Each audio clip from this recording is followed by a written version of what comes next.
Hello students, मैं सिर्फ लोकेश चारण। तो आज हम पढ़ेंगे आपके 12th का पहला चैप्टर स्थिर विद्युत की। एक्चुअली मैंने पहले वीडियो बनाया था, साथ साथ में नोट डाउन किया था, पूरा नोट्स बनाए थे, बट उसमें थोड़ी सी प्रॉब्लम आ रही थी, इसलिए अब मैंने नोट्स बना दिए। मैं फिर से आपको रिवाइज कर दूंगा, बोल के पूरा समझा दूंगा।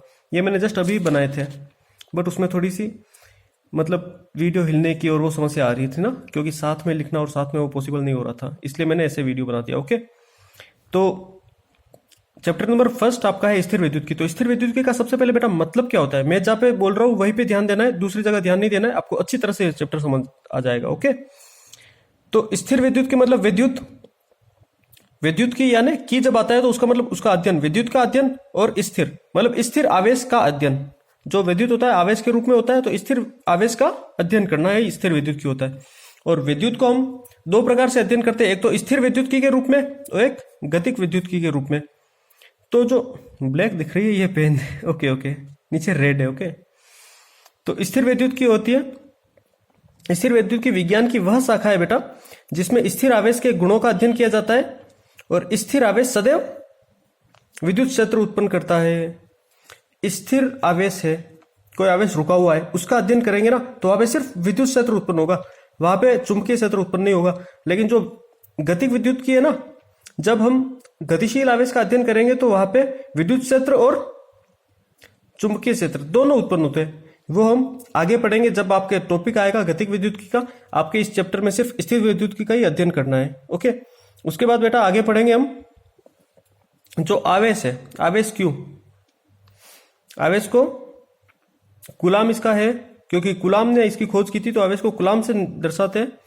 आवेश मतलब ये चार्ज, इंग्लिश में बोले तो चार्ज। ओके, आवेश किसी वस्तु का वह गुण होता है जिसके कारण वह दूसरी वस्तुओं को अपनी ओर आकर्षित या प्रतिकर्षित करता है। जैसे कि कोई दो छड़ लेके आते हैं ना हम एक दूसरे के पास में, एक के ऊपर प्लस प्लस चार्ज है, ओके, एक के ऊपर प्लस चार्ज है, एक के ऊपर माइनस चार्ज है। तो जो ये छड़ होगी एक दूसरे से दूर जाएगी, वो एक दूसरे को पीछे धकेलेगी। तो वो क्यों हो रहा है, वो आवेश के कारण हो रहा है। इन दोनों में आवेश है। आवेश कौन सा है, इसमें है धनावेश, इसमें है ऋणावेश, इसके कारण वो एक दूसरे को प्रतिकर्षित करते हैं। तो आवेश कितने प्रकार के हो गए बेटा, एक दो प्रकार के हो गए, एक तो धनावेश और एक ऋणावेश। उसके बाद आवेश की जो संकल्पना है, हम आवेश में जैसे धनावेश बोल रहे हैं, ऋणावेश बोल रहे हैं, किस आधार पे बोल रहे हैं, किस लिए बोल रहे हैं, किस आधार पे बोल रहे हैं। तो आवेश की जो संकल्पना होती है बेटा वो इलेक्ट्रॉन के आधार पर दी जाती है। इलेक्ट्रॉन के आधार पर कैसे, जैसे कि आप समझ सकते हैं यहां पे। ओके, जैसे एक एलिमेंट लेते हैं हम Na, सोडियम। सोडियम का एटॉमिक नंबर सबको पता है क्या होता है, 11। ओके, और इसका इलेक्ट्रॉन कॉन्फ़िगरेशन, इलेक्ट्रॉनिक विन्यास क्या होता है, 281। मतलब इसके आउटर मोस्ट सेल में बेटा 8 इलेक्ट्रॉन करने के लिए इसे 7 इलेक्ट्रॉन की जरूरत पड़ रही है। या तो ये स्टेबल होने के लिए इसे आउटर मोस्ट में 8 इलेक्ट्रॉन करने चाहिए ना, सबको पता है जब कोई अगर एलिमेंट स्टेबल होना है तो उसके आउटर मोस्ट सेल में 8 इलेक्ट्रॉन होने चाहिए। इसके 1 है तो ये क्या करे, 8 हो जाए। या तो ये 7 लेगा या 1 देगा, तो जो उसके इजी रहेगा वो ये करेगा। इसको 7 लेना भारी पड़ेगा क्योंकि 7 बड़ी संख्या है, और 1 छोड़ना इजी रहेगा इसके लिए। तो ये 7 लेगा तो नहीं, बट 1 छोड़ेगा। छोड़ेगा क्या, इलेक्ट्रॉन। तो पीछे क्या बच गया, ये 8 बच गया, 2 और 8, तो ये हो गया इसका Na+, ये Na+ हो गया। ओके, इस पर धनावेश आ गया। अब धनावेश क्यों आया इस पे, क्योंकि इसमें प्रोटॉनों की संख्या कितनी हो गई, 11, और इलेक्ट्रॉन की संख्या कितनी हो गई, 10, क्योंकि एक तो छोड़ दिया ना इसने इलेक्ट्रॉन। संख्या ज्यादा किसकी है, +1 इसकी ज्यादा है, प्रोटॉन की +1 ज्यादा है, इसका मतलब Na पर +1 आएगा। उसी तरह से जैसे कि क्लोरीन देखते हैं हम, क्लोरीन का क्या होता है, एटॉमिक नंबर 17 होता है, और इलेक्ट्रॉन कॉन्फ़िगरेशन क्या होता है, 287 होता है इसका। तो 287 इसके आउटर मोस्ट सेल में 8 इलेक्ट्रॉन करेगा स्टेबल होने के लिए। तो इसे क्या करेगा, ये 1 इलेक्ट्रॉन लेगा, 7 छोड़ने तो इसके लिए बहुत टफ हो जाएंगे, इसलिए 1 इलेक्ट्रॉन लेगा। जब ये 1 इलेक्ट्रॉन लेगा तो जो उसमें इलेक्ट्रॉन की संख्या होगी ना वो कितनी हो जाएगी, 17 थे पहले इलेक्ट्रॉन, और प्रोटॉन दोनों। एक इलेक्ट्रॉन इसने ले लिया तो इसमें 18 हो जाएगी, इसमें 17 हो जाएगी, तो एक इलेक्ट्रॉन ज्यादा होगा इसमें। तो यहां पे क्या होगा, क्लोरीन का माइनस आएगा। माइनस क्यों आया, एक इलेक्ट्रॉन ज्यादा है ना इस पे। अगर 2 इलेक्ट्रॉन ज्यादा होते तो -2 होता, 3 होते तो -3 होता। उसी तरह से अब आपके माइंड में एक क्वेश्चन आ सकता है कि ये इलेक्ट्रॉन को ही क्यों छोड़ा इसने, प्रोटॉन को क्यों नहीं छोड़ा। पहली बात कि बाह्यतम कोश में है, तो बाह्यतम कोश में इलेक्ट्रॉन होते हैं, प्रोटॉन होते हैं नाभिक में, ओके। और दूसरी बात, तो नाभिक में जब प्रोटॉन होते हैं ना, प्रोटॉन के अंदर दुनिया का सबसे पावरफुल जो बॉन्ड होता है ना, प्रोटॉन के अंदर होता है। प्रबल नाभिकीय बंध के द्वारा एक दूसरे से जुड़े हुए होते हैं, उनको तोड़ना बहुत ही मुश्किल होता है, तो वो निकल नहीं सकते। ये तो था फर्स्ट रीजन। और जो सेकंड रीजन है वो है, जो सेकंड रीजन होगा बेटा वो होगा कि जो प्रोटॉन का मास है वो इलेक्ट्रॉन के मास से बहुत बड़ा है। कितना बड़ा है, इलेक्ट्रॉन का मास, m मतलब ये मास है, ओके, द्रव्यमान, इलेक्ट्रॉन के मास का 183 टाइम्स बड़ा है। मतलब इलेक्ट्रॉन के मास का 1837 टाइम्स बड़ा है ये। तो इसे भी निकालना भारी, अब इतने भारी एलिमेंट को निकालना तो ज्यादा भारी होगा ना, इसलिए वो इलेक्ट्रॉन को निकालते हैं। इसलिए जो आवेश होता है, आवेश की संकल्पना इलेक्ट्रॉन के आधार पर दी जाती है, क्योंकि इलेक्ट्रॉन का ही आदान प्रदान हो रहा है, प्रोटॉन का कुछ नहीं हो रहा है। तो ये बात आपको समझ आ गई। उसके बाद जो 3 चीजें, किसी वस्तु को 3 प्रकार से आवेशित किया जा सकता है, बिल्कुल किया जा सकता है। एक तो घर्षण के आधार पर, एक प्रेरण के आधार पर, एक चालन के आधार पर। हम आगे अच्छे से पढ़ेंगे ये। घर्षण के आधार पर जैसे हम किसी 2 चीजों को आपस में रगड़ते हैं ना, जैसे हम धागों को आपस में रगड़ते हैं, 4-5 धागों को हमने ले लिया, उसके बाद हाथ से जोर जोर से ऐसे रगड़ेंगे ना, ऐसे एक को पकड़ लिया, मेरे हाथ में एक फोन है इसलिए बता नहीं सकता सही से, तो एक धागे को ऐसे पकड़ लिया एक हाथ से और दूसरे हाथ से ऐसे ऐसे उस पर किया, ऐसे ऐसे करेंगे ना हम, तो जो धागों के अंदर पॉजिटिव आ जाएगा, पॉजिटिव आवेश आ जाएगा, मतलब धनावेशित हो जाएंगे, और हाथों के ऊपर ऋणावेशित हो जाएंगे। घर्षण के कारण हुआ है ये, पहले नहीं था। तो जो धागे आपस में प्रतिकर्षित होंगे वो एक दूसरे से दूर दूर हटेंगे। मैं आपको क्लास में फिर से एक्सपेरिमेंट करके दिखा दूंगा।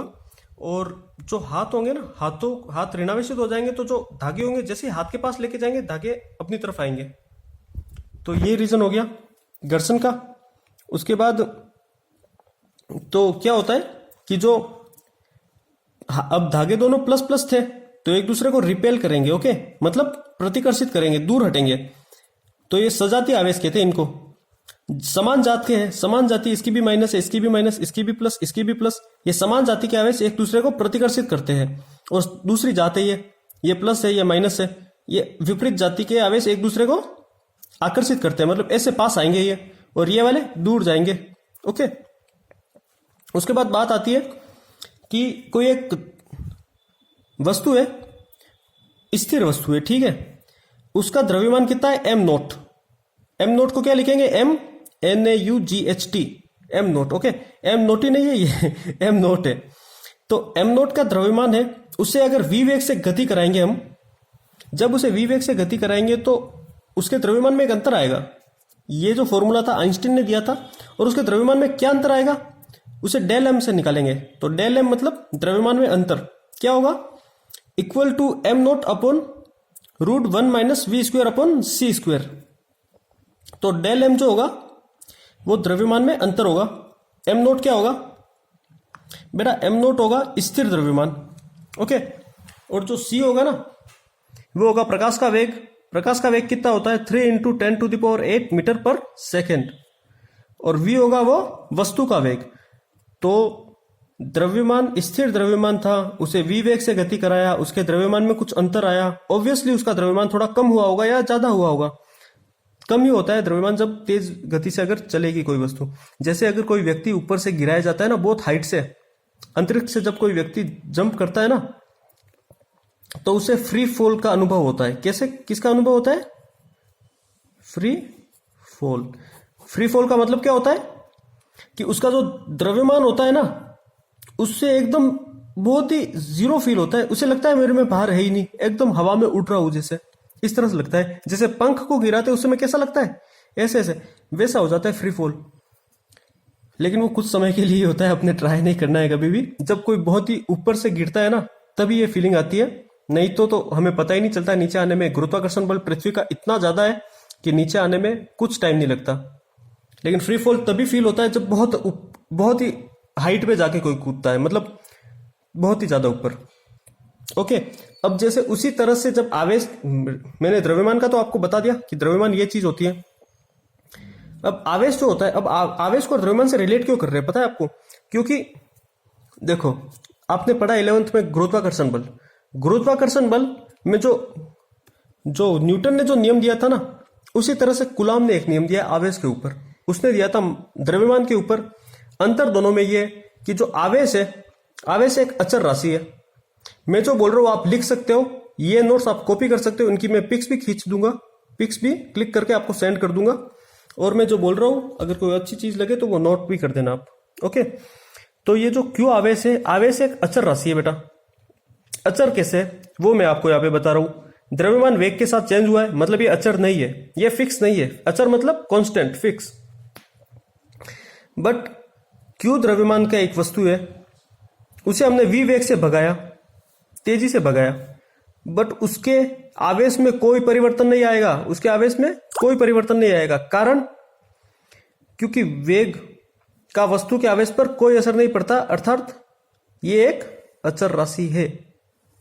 जब उसके वेग इतनी तेज भगा रहे उसे, उसके फिर भी उसके वो प्लस है तो प्लस ही रहा, माइनस है तो माइनस ही रहा, मतलब नेगेटिव है तो नेगेटिव ही रहा, और धनावेशित है तो धनावेशित ही रहा, उस पर कोई चेंज नहीं हो रहा है। इसका मतलब हम कह सकते हैं ना कि ये एक अचर राशि है। जिस तरह से आवेश होता है बेटा, एक दूसरे को प्रतिकर्षित और आकर्षित करने का जो गुण है ना, वो क्या करता है? जो आवेश होता है बेटा, वो विद्युत क्षेत्र और चुंबकीय क्षेत्र को उत्पन्न करता है। इन दोनों को उत्पन्न भी करता है और महसूस भी करता है। आवेश वो गुणधर्म है। आप ये डेफिनेशन भी अलग से लिख सकते हैं कि आवेश एक ऐसा गुणधर्म है जो विद्युत क्षेत्र को उत्पन्न भी करता है और उसे अनुभव भी करता है। विद्युत क्षेत्र और चुंबकीय क्षेत्र दोनों। बस अगर आवेश स्थिर है तो सिर्फ विद्युत क्षेत्र उत्पन्न होगा, आवेश गतिशील है तो दोनों उत्पन्न होंगे, विद्युत क्षेत्र और चुंबकीय क्षेत्र। ठीक है। और जो द्रव्यमान है, द्रव्यमान का भी सेम रोल है। द्रव्यमान क्या करता है? द्रव्यमान जो होता है उसी की वजह से गुरुत्वाकर्षण बल उत्पन्न भी होता है और उसी की वजह से गुरुत्वाकर्षण बल का अनुभव भी होता है। सपोज अगर आप में द्रव्यमान नहीं है, आपका जो वेट है ना, वेट और द्रव्यमान अलग अलग चीज है। अगर द्रव्यमान आप में नहीं होता तो आप गुरुत्वाकर्षण बल को फील नहीं कर पाते, आप फ्री फॉल हो जाते, आप एकदम हवा में उड़ने लग जाते हैं। लेकिन पृथ्वी का गुरुत्वाकर्षण बल है, क्योंकि पृथ्वी का एक द्रव्यमान है। पृथ्वी के द्रव्यमान के कारण पृथ्वी का गुरुत्वाकर्षण बल है। समझ रहे हो मेरी बात? और पृथ्वी के गुरुत्वाकर्षण के बल के कारण हम अपना द्रव्यमान फील कर पा रहे हैं। अपना द्रव्यमान के कारण पृथ्वी का गुरुत्वाकर्षण बल फील कर पा रहे हैं। यह सब एक दूसरे से रिलेट है। ओके, इतनी तो बात थी। यहाँ पे अचर राशि है आवेश, इतना पता चल गया आपको। ये सब इतने इंपॉर्टेंट नहीं है, सिर्फ इंट्रोडक्शन है। इंपॉर्टेंट होगा वो मैं आपको आगे बता दूंगा, क्या मोस्ट है आपके लिए और क्या आपको ध्यान रखना चाहिए और क्या आप, हालांकि ये भी सब आपको ध्यान रखना है। ऐसा नहीं है कि ये आपको पता नहीं होना चाहिए। ये बहुत ही बेसिक चीज है, आपको पता होनी चाहिए, क्योंकि ये बहुत बार जो मतलब ऑब्जेक्टिव क्वेश्चंस में आ जाते हैं, कैसे भी आ जाते हैं। ओके, उसके बाद बात आती है आवेश क्या मात्रक। बेटा आपको पता है, विद्युत धारा आपने पढ़ी है, तो विद्युत धारा का सूत्र क्या होता है? आवेश अपन समय। विद्युत धारा का सूत्र होता है आवेश अपन समय। तो हम आवेश को ऐसे निकाल सकते हैं ना, विद्युत धारा इंटू समय। आपको पता है एसआई मात्रक, एसआई पद्धति के अनुसार विद्युत धारा का क्या मात्रक है? एम्पियर। समय का सेकंड, तो एम्पियर इंटू सेकंड ये भी इसका मात्रक है। और कुलाम, इन दोनों को साथ में कुलाम लिखते हैं, क्योंकि कुलाम ने इसकी खोज की थी, वैज्ञानिक थे, साइंटिस्ट थे, तो इन्हें कुलाम लिखते हैं हम। यहां पे Q होगा, C होगा, सॉरी Q तो आवेश हो गया, चार्ज। यहां पे C होगा, बड़ा C। ओके, कुलाम। क्योंकि किसी भी साइंटिस्ट का कभी नाम होता है ना, अगर वो हम यूनिट की तरह यूज कर रहे हैं, जैसे हम गुरुत्वाकर्षण बल में, ग्रेविटेशनल फोर्स में हम न्यूटन का यूनिट की तरह यूज कर रहे हैं, तो उसे M कैपिटल लिखते हैं। स्मॉल m लिख लिया तो आपका गलत हो जाएगा।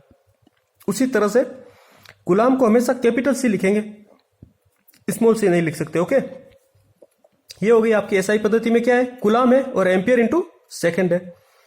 सीजीएस पद्धति में क्या है इसका आवेश का मात्रक? स्टेट कुलाम। स्टेट कुलाम क्या होता है?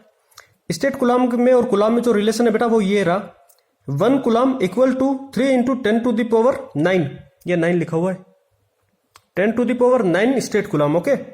और तीसरा मात्रक है इसका आवेश का, वो है विद्युत चुंबकीय मात्रक। विद्युत चुंबकीय मात्रक जिसे हम क्या कहते हैं, इलेक्ट्रोमैग्नेटिक यूनिट, EMU शॉर्ट में, इंग्लिश में इलेक्ट्रोमैग्नेटिक यूनिट। ये कितना होता है, सबको कूलम से ही रिलेट करना है, क्योंकि कूलम ने सबसे पहले आवेश का ये खोज इन्होंने की थी, इसलिए इन्हीं के आधार पर एक दूसरे को करना है। तो एक कूलम बराबर 1/10 EMU, 1 coulomb equal to 1/10 EMU। Okay. और आवेश का जो सबसे बड़ा मात्रक होता है बेटा, वो होता है फेराड। ओके। फेराड भी बोलते हैं, फेराड बोलते, कुछ भी बोलो। तो सबसे बड़ा मात्रक फेराड है। तो 1F मतलब 1 farad equal to 96500, 96500 times coulomb, मतलब कूलम का कितना गुना, ये 96,500 गुना। ओके। ये है कूलम का सबसे, आवेश का सबसे बड़ा मात्रक। यहां तक बात होगी हमें मात्रक की। उसके बाद आवेश के कुछ अन्य मात्रक भी है, जैसे कि आपको म्यू का पता होना चाहिए कि म्यू का मतलब क्या होता है। म्यू का मतलब होता है माइक्रो, एम का मतलब होता है मिनी, एन का मतलब होता है नैनो, पी का मतलब होता है पिको। ओके। म्यू मतलब माइक्रो, एम मतलब मिनी, एन मतलब नैनो, पी मतलब पिको। माइक्रो का मतलब क्या होता है 10⁻⁻6, मिनी का मतलब क्या होता है 10⁻⁻3, नैनो का मतलब क्या होता है 10⁻⁻9, पिको का मतलब क्या होता है 10⁻12। अब ये जो चीज होती है ना बेटा, ये कहीं पे भी यूज हो सकती है।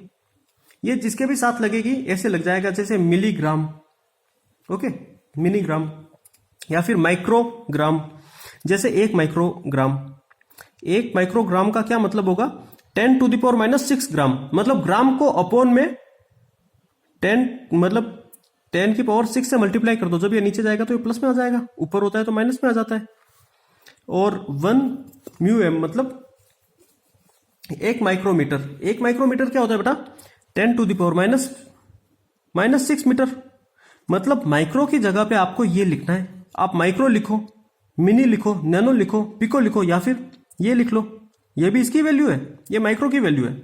उसी तरह से 1 माइक्रो कूलम क्या होगा, कूलम है, कूलम के आगे माइक्रो लगा हुआ है, मतलब 10⁻⁻6।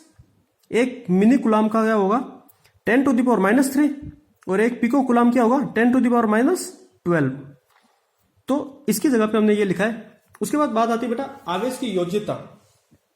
ये कुछ मतलब बात ये है कि कोई एक विलगित निकाय होता है, तो विलगित निकाय में जितने आवेश होंगे ना छोटे छोटे, सबसे पहले आपको ये पता होना चाहिए विलगित निकाय क्या होता है। पता है आपको विलगित निकाय क्या होता है? तो मैं बताता हूँ विलगित निकाय क्या होता है। तो बेटा जो विलगित निकाय होता है, ये मैं काट लेता हूँ यहाँ पे इसको, विलगित निकाय की डेफिनेशन। ओके, विलगित निकाय, बेटा विलगित निकाय वो होता है ऐसा निकाय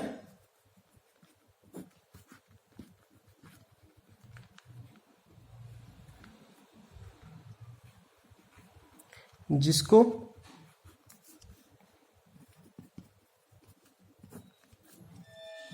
बाहर से न तो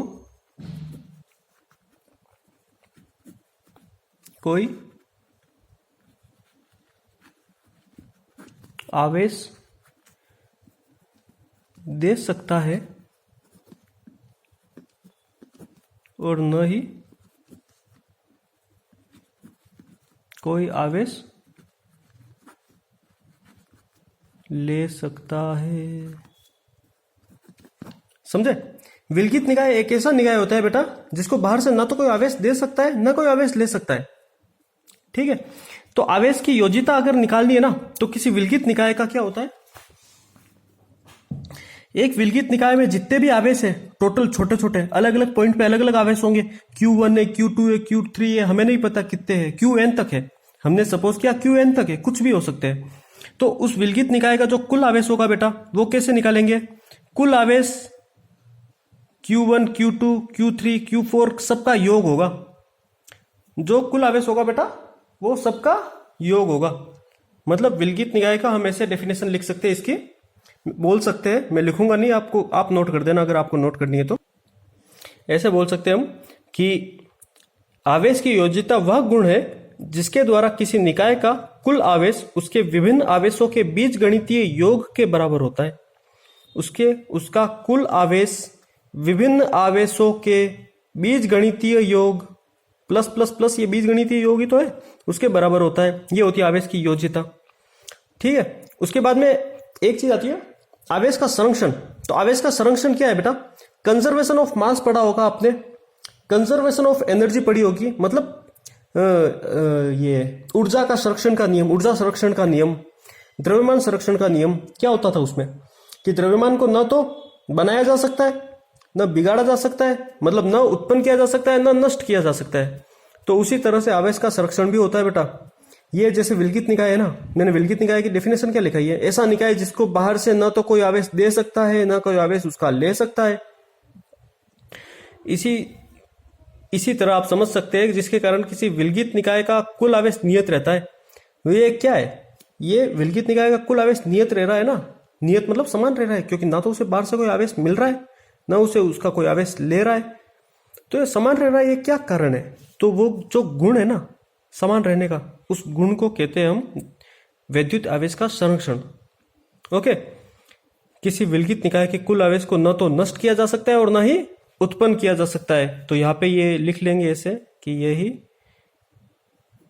कंजर्वेशन ऑफ आवेश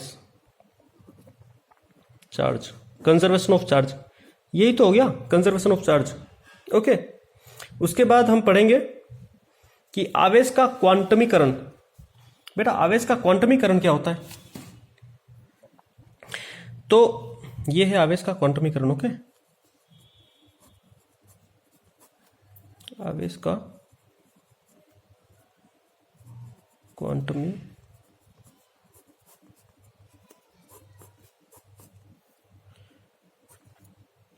बेटा आवेश का क्वांटमीकरण वह गुण होता है जिसके कारण सभी युक्त आवेश या कुल आवेश मूल आवेश का पूर्ण गुणज है।